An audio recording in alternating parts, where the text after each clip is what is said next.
ជំរាបសួរអ្នកទាំងអស់គ្នាថ្ងៃនេះខ្ញុំសុថាវីជានាយកគ្រប់គ្រងផ្នែកសេវាកម្មរបស់ក្រុមហ៊ុន BAS Accounting and Tax Service Co Ltd ខ្ញុំនឹងមកចែករំលែកប្រធានបទថ្មីមួយទៀត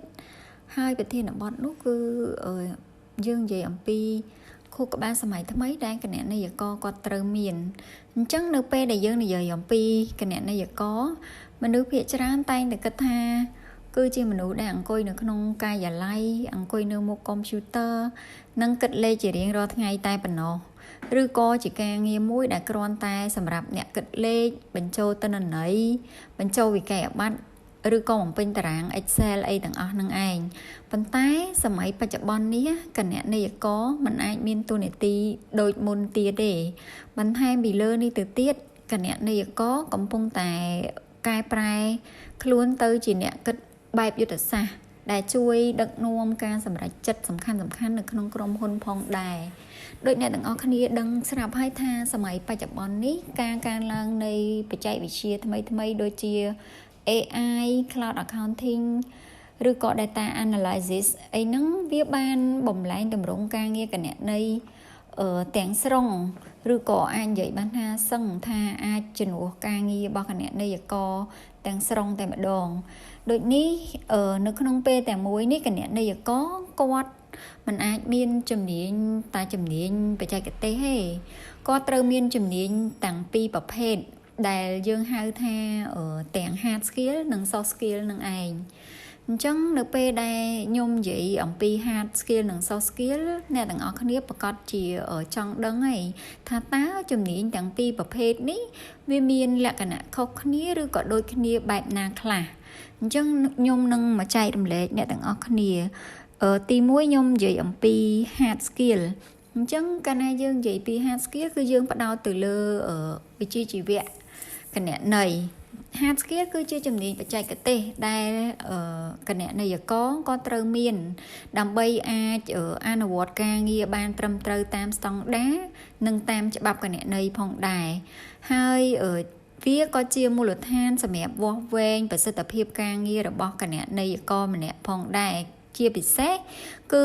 វាស់វែងនៅចំណេះដឹងនិងបច្ចេកទេសការងារនឹងតែម្ដងហើយ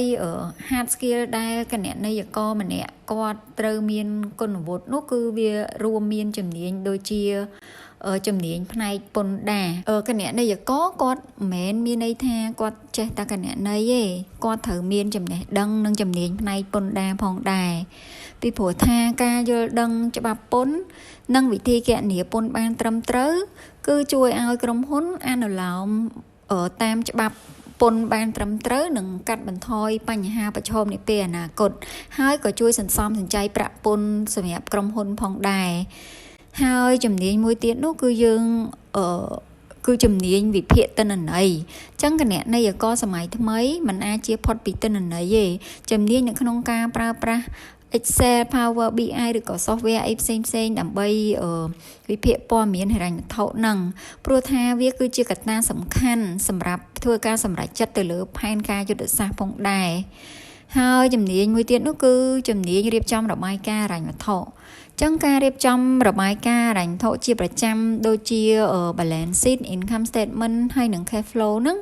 វាគឺជាឧបករណ៍សំខាន់មួយសម្រាប់អ្នកគ្រប់គ្រងនៅក្នុងការយល់និងដឹងច្បាស់អំពីស្ថានភាពហិរញ្ញវត្ថុរបស់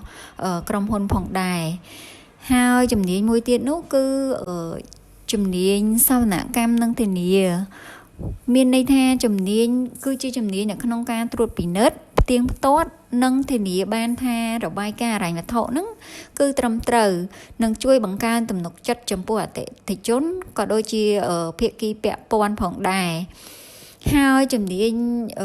មួយទៀតនោះគឺជំនាញគោលការណ៍គណនេយ្យអញ្ចឹងគណនេយ្យករគាត់ត្រូវមានមូលដ្ឋានច្បាស់លាស់អំពីគោលការណ៍នៃការប្រើប្រាស់ស្តង់ដារគណនេយ្យដើម្បីធានាបានថាការរៀបចំរបាយការណ៍ហិរញ្ញវត្ថុរបស់គាត់ហ្នឹងគឺត្រឹមត្រូវហើយស្របទៅតាមគោលការណ៍គណនេយ្យផងដែរអញ្ចឹងចំណុចដែលខ្ញុំបានរៀបរាប់ទាំងអស់ខាងលើហ្នឹងគឺយើងហៅថា hard skill ហើយចំណុចមួយផ្នែកទៀតនោះគឺយើងនិយាយអំពី soft skill កាលណាយើងនិយាយអំពី soft skill គឺជាជំនាញ គេហៅថាជំនាញទុនហ្នឹងគឺជាជំនាញដែលធ្វើឲ្យគណនេយ្យករម្នាក់គាត់ខ្លាយជាមនុស្សដែលអាចសហការបានល្អមានភាពជាអ្នកដឹកនាំនិងខ្លាយទៅជាអ្នកគិតបែបយុទ្ធសាស្ត្រផងដែរអញ្ចឹង soft skill ដែលគណនេយ្យករម្នាក់មានវាអាចប្រែក្លាយគណនេយ្យករម្នាក់ហ្នឹងពីបុគ្គលដែលមានជំនាញធម្មតាទៅជាអ្នកគិតបែបយុទ្ធសាស្ត្រហើយអាចដឹកនាំបានទៀតផងហើយជំនាញទាំងអស់នោះមានដូចជាជំនាញនៃភាពបត់បែនអញ្ចឹងសម្រាប់និន្នាការបច្ចុប្បន្ននេះការងារគណនេយ្យកំពុងតែមានការផ្លាស់ប្ដូរលឿនមែនទែន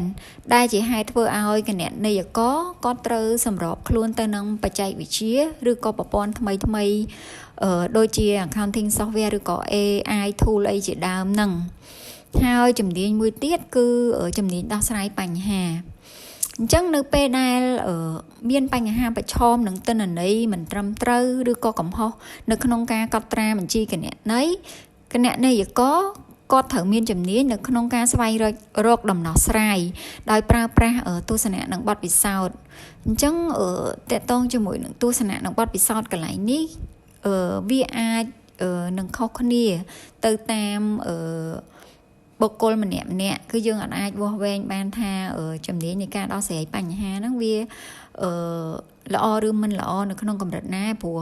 វាអាចបត់បែនទៅតាមបុគ្គលម្នាក់ផ្សេងគ្នាហើយជំនាញមួយទៀតហ្នឹងគឺជំនាញក្នុងការគិតវិភាគជំនាញការវិភាគនេះគឺជាជំនាញពិសេសមួយដែលមិនមែនគ្រប់គណនេយ្យករគាត់អាចធ្វើបាននោះឯងជាពិសេសគឺការវិភាគតួលេខរួចបកស្រាយហេតុការណ៍ហ្នឹងហើយបញ្យល់បានជួយឲ្យគណនេយ្យករគាត់បកស្រាយបានថាវាមានរឿងអីខ្លះកើតឡើងនៅពីក្រោយតួលេខទាំងអស់ហ្នឹងហើយជំនាញមួយទៀតនោះគឺជំនាញគ្រប់គ្រងពេលវេលាអញ្ចឹងគណនេយ្យករគាត់ត្រូវតែមានជំនាញនៅក្នុងការគ្រប់គ្រងពេលវេលាទើបអាចផ្ដល់របាយការណ៍ហិរញ្ញវត្ថុតាន់ពេលវេលាជូនទៅអ្នកគ្រប់គ្រងឬក៏ប្រកាសពន្ធឬក៏ការដាក់បញ្ជូនរបាយការណ៍ទៅស្ថាប័នពាក់ព័ន្ធឬក៏អាជ្ញាធរមានសមត្ថកិច្ចនឹងតាន់ពេលវេលាផងដែរដូច្នេះអ្នកដែលគាត់គ្រប់គ្រងពេលវេលាបានល្អនឹងអាចបំពេញការងារតាន់ពេលវេលានិងមានប្រសិទ្ធភាពខ្ពស់ទៀតផង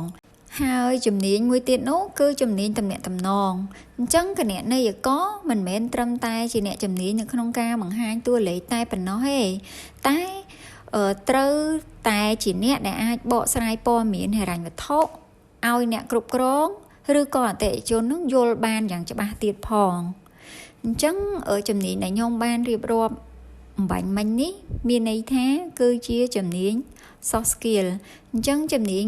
soft skill ហ្នឹងគឺវាអាចថាវាមានភាពបត់បែនទៅតាមបុគ្គលម្នាក់គឺយើងអាចវាស់វែងថាជំនាញទាំងអស់ហ្នឹងវាល្អនៅក្នុងកម្រិតណាបានទេព្រោះវាអាស្រ័យទៅលើបុគ្គលម្នាក់និងភាពប៉ិនប្រសប់របស់បុគ្គលម្នាក់នឹងឯង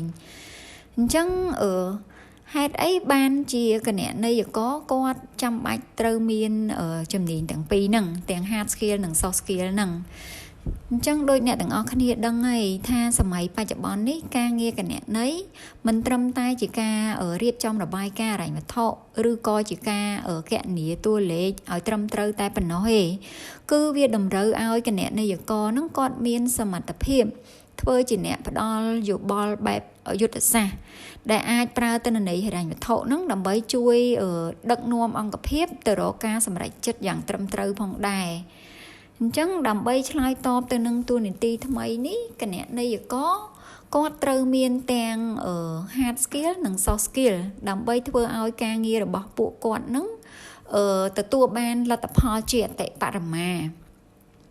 អញ្ចឹងសមត្ថភាពផ្នែក hard skill ហ្នឹងគឺវាបង្ហាញអំពីជំនាញវិជ្ជាជីវៈដែលអាចវាស់វែងបាននិងទទួលបានតាមរយៈការបណ្ដុះបណ្ដាលឬក៏បទពិសោធន៍ការងារនឹងឯង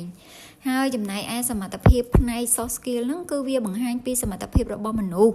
និងភាពជាអ្នកដឹកនាំរបស់មនុស្សដែលវាមិនអាចវាស់វែងបានទេហើយជំនាញ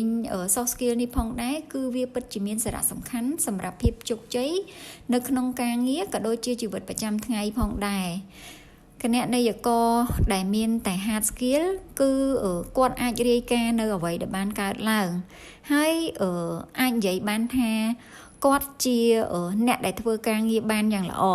ប៉ុន្តែគណៈនៃកដែលមានទាំង hard skill និង soft skill គឺគាត់អាចបញ្ជាក់ហេតុផលនិងជួយសម្រេចចិត្តថាតើអ្វីដែលអង្គភាពនឹងត្រូវធ្វើ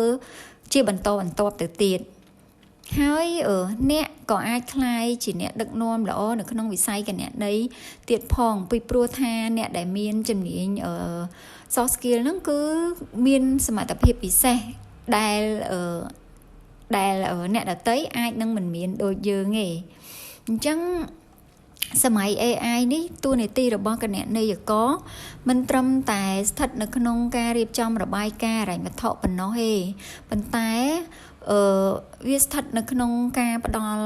ទស្សនៈនិងដំបូន្មានសម្រាប់សេចក្តីសម្រេចចិត្តសំខាន់ផងដែរហើយគណនេយ្យករជាមនុស្សដែលយល់អំពីហិរញ្ញវត្ថុប៉ុន្តែត្រូវបន្ថែមនៅជំនាញយុទ្ធសាស្ត្រទំនាក់ទំនងនិងបច្ចេកវិទ្យានោះហើយគឺជារូបរាងថ្មីនៃអ្នកជំនាញនៅសម័យ AI យើងនេះអញ្ចឹងការប្រែក្លាយពីអ្នកដែលគិតលេខទៅជាអ្នកគិតបែបយុទ្ធសាស្ត្រហ្នឹងវាមិនមែនជាការផ្លាស់ប្ដូរ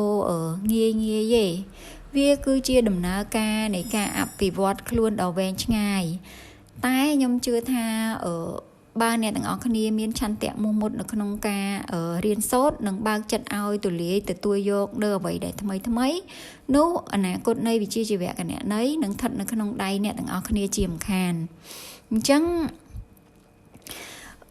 សរុបមកវិញគណនេយ្យករ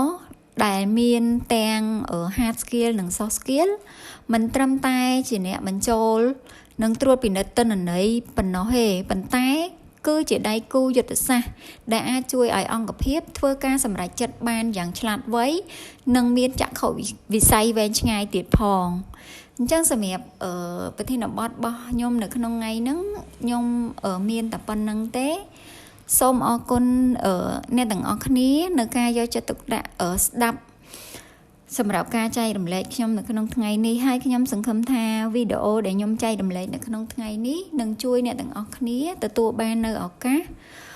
បទពិសោធន៍ថ្មីក៏ដូចជាដំណោះស្រាយបញ្ហានិងចំណេះដឹងបន្ថែមពីគណនេយ្យនិងពន្ធដារផងដែរហើយបើសិនមកអ្នកទាំងអស់គ្នាមានចម្ងល់ឬក៏បញ្ហាអ្វីទាក់ទងជាមួយនឹងគណនេយ្យនិងពន្ធដារសូមអ្នកទាំងអស់គ្នាទុកមតិយោបល់ទាំងអស់គ្នានៅខាងក្រោមវីដេអូនេះដើម្បីខ្ញុំលើកយកមកពិភាក្សាឬក៏ចែករំលែកបន្ថែមនៅក្នុងវីដេអូក្រោយទៀតហើយសូមអ្នកទាំងអស់គ្នាកុំភ្លេចជួយចុច like share និង subscribe ដើម្បីកុំឲ្យខកខានសម្រាប់វីដេអូថ្មីៗបន្តទៀតណាចំណេះដឹងតូចៗជារៀងរាល់ថ្ងៃវាគឺជាគន្លឹះដើម្បីការងារនិងអាជីវកម្មរបស់អ្នកទាំងអស់គ្នាកាន់តែរឹងមាំហើយខ្ញុំក៏សូមអរគុណនៅការចំណាយពេលវេលាដ៏មានតម្លៃរបស់អ្នកទាំងអស់គ្នាទៅលើប្រធានបទនៅក្នុងថ្ងៃនេះហើយយើងនឹងជួបគ្នានៅវីដេអូបន្តទៀតអរគុណច្រើន